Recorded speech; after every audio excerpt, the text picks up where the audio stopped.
حضرت ابو درداء رضی اللہ عنہ بیان کرتے ہیں کہ رسول اللہ صلی اللہ علیہ وآلہ وسلم نے ارشاد فرمایا، جو شخص سورہ کہف کی ابتدائی 10 آیات یاد کر لے تو اسے فتنہ دجال سے بچا لیا جائے گا۔ مشکوٰۃ المصابیح حدیث نمبر 2126۔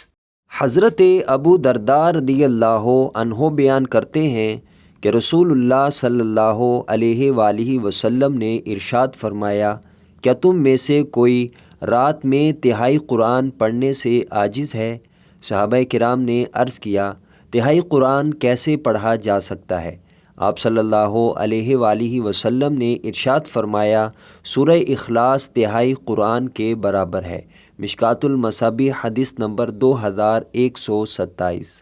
ام المؤمنین حضرت عائشہ صدیقہ رضی اللہ عنہا بیان کرتی ہیں کہ نبی پاک صلی اللہ علیہ وآلہ وسلم نے ایک آدمی کو کسی لشکر کا امیر بنا کر بھیجا۔ وہ اپنے ساتھیوں کو نماز پڑھاتا تو قرات کے آخر میں سورہ اخلاص پڑھتا۔ جب وہ واپس آئے تو انہوں نے نبی پاک صلی اللہ علیہ وآلہ وسلم سے اس کا تذکرہ کیا تو آپ صلی اللہ علیہ وآلہ وسلم نے ارشاد فرمایا، اس سے پوچھو کہ وہ ایسے کیوں کرتا تھا؟ انہوں نے اس سے پوچھا تو اس نے کہا، کیونکہ وہ رحمان کی صفت ہے اور میں اسے پڑھنا پسند کرتا ہوں۔ نبی پاک صلی اللہ علیہ وآلہ وسلم نے فرمایا، اسے بتا دو کہ اللہ اسے پسند فرماتا ہے۔